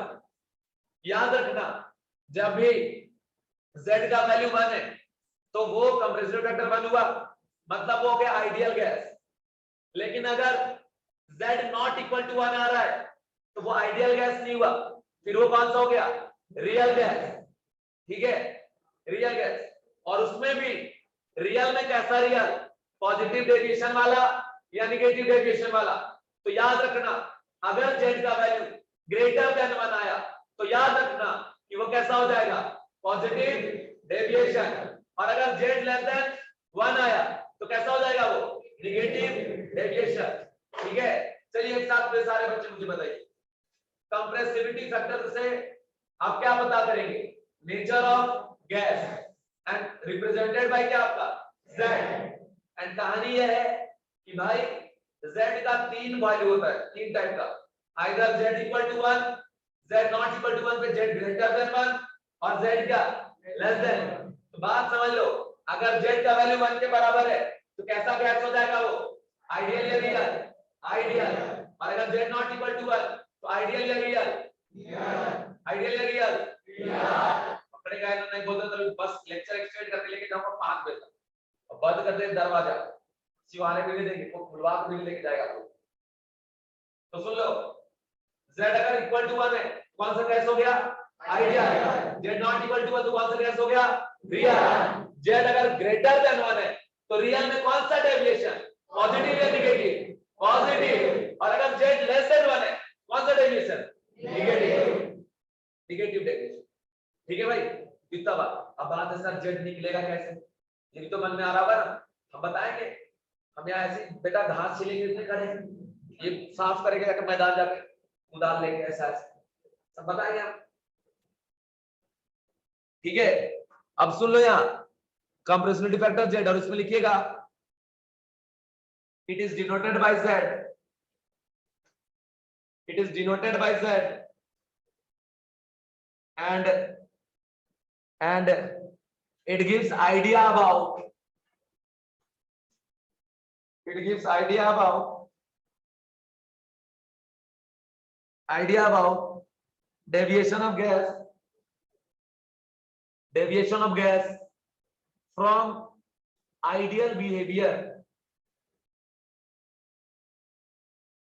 deviation of gas from ideal behavior, from ideal behavior। अब बात है बेटा कि Z को हम कैसे निकालेंगे, तो यहां लिखिएगा Z इज गिवन बाय, ऐसा लिख दे फॉर्मूला Z का। इंतजार कर रहे हो, देखो Z इज इक्वल टू, कहानी ये है कि जो P और V का प्रोडक्ट है ना, प्रेशर और वॉल्यूम का, इन दोनों के प्रोडक्ट में बेटा देखो ये जो बताए ना ऐसी टॉपिक है, मैं क्या कर सकता हूँ, अगर होता मान लो डिराइव कर तो मैं लाता डिराइव करके, पर नाम ही दिया है कंप्रेसिबिलिटी फैक्टर Z, जो बताएगा आपको आइडियल या रियल के बारे में। तो बात है कि यहाँ पे हम ये बता रहे हैं Z का 3 वैल्यू, आइदर 1 ग्रेटर देन 1 और क्या आपका लेस देन, मतलब इक्वल टू 1 और not equal to 1। Equal to 1 तो आइडियल, नॉट इक्वल टू 1 तो क्या रियल। और अगर इक्वल टू 1 में है तो ठीक है, ग्रेटर देन या लेस में ग्रेटर गया तो क्या आ जाएगा फिर पॉजिटिव, लेस गया क्या आपका नेगेटिव। अब निकलेगा कैसे सर, तो बेटा P V के प्रोडक्ट में एनआरटी आप डिवाइड कर दो, पी भी के प्रोडक्ट में अगर एनआरटी आप डिवाइड कर देंगे तो यहां से आपको जेड का वैल्यू मिल जाएगा। और कहानी ऐसा है मेरे बच्चों कि अगर मेरी बात सुनो आप, हमने भी क्या पढ़ा है आपको कि जेड का वैल्यू अगर 1 हो गया तो उसको हम लोग कौन सा गैस बोलेंगे? आइडियल कहेंगे ना। हर बार यही बच्चा पहले बोलता है, तुम लोग खाली बैठते हैं कह रहे उसको पिछवाओ, फिर से पूछते हैं जेड का वैल्यू अगर 1 है तो कौन सा गैस हो गया? और आइडियल गैस कौन सी इक्वेशन को फॉलो करता है? आइडियल गैस इक्वेशन को ऑलवेज, जिसका इक्वेशन क्या है? पीवी इज इक्वल टू क्या?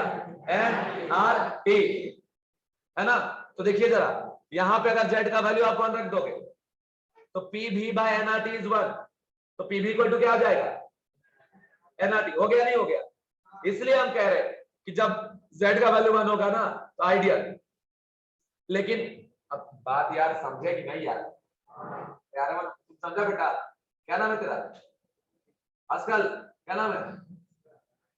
आर्य नाम है ना? ओके, तो बात सुन लो। कहानी ये है कि पी भी बाय एनआरटी जो है वो जेड के बराबर है, और हम ये कह रहे हैं जेड का वैल्यू 1 है तो वो हो गया। आगे पूरा टॉपिक इसी पे चलने वाला है, इसलिए इसका पूरा एकदम दिमाग एकदम सेट करके आज आपको भेज देगा ताकि कल आप एकदम भूल के आइए, है ना। मैं बाकी बेरोजगार यहाँ है हूँ आपको फिर पढ़ाने के। कहानी बेटा P V by N R T is Z. अब हमने कहा जेड का वैल्यू अगर 1 तो आइडियल गैस, तो सर साबित कैसे करोगे इस चीज को? तो बेटा हमने पढ़ाया ना कि आइडियल गैस फॉलो करता है आइडियल गैस इक्वेशन को, जो कि क्या होता है? पीवी इज इक्वल टू क्या? N R T. तो अगर जेड का वैल्यू यहाँ 1 रख दोगे तो पीवी इज इक्वल टू क्या हो जाएगा? N R T. लेकिन अगर जेड का वैल्यू 1 नहीं है तो फिर पीवी नॉट इक्वल टू क्या? N R T. जैसे यहाँ पे 1/2 है सीता गीता, तो बेटा पीवी इक्वल टू क्या हो जाएगा? 1/2 एनआरटी। अगर 3/2 है तो पीवी इक्वल टू क्या हो जाएगा? 3/2 एनआरटी। अगर 0.5 है तो पीवी इक्वल टू क्या हो जाएगा? 0.5 एनआरटी। तो पीवी इक्वल टू एनआरटी हो पा रहा है क्या? अरे तुम लोग पागल है क्या रे बाप? ये वाला इधर रहेगा ना यार, और ये वाला इधर जाके मल्टीप्लाई ना होगा इधर जाके यार, जेड बन रहेगा तब ना पीवी इक्वल टू एनआरटी होगा भाई। कुछ रिएक्शन नहीं देता आंख से ये लड़का है, आदमी आंख से कत्ल कर देता है और तो कुछ रिएक्शन नहीं दे रहा है। तो यार कुछ तो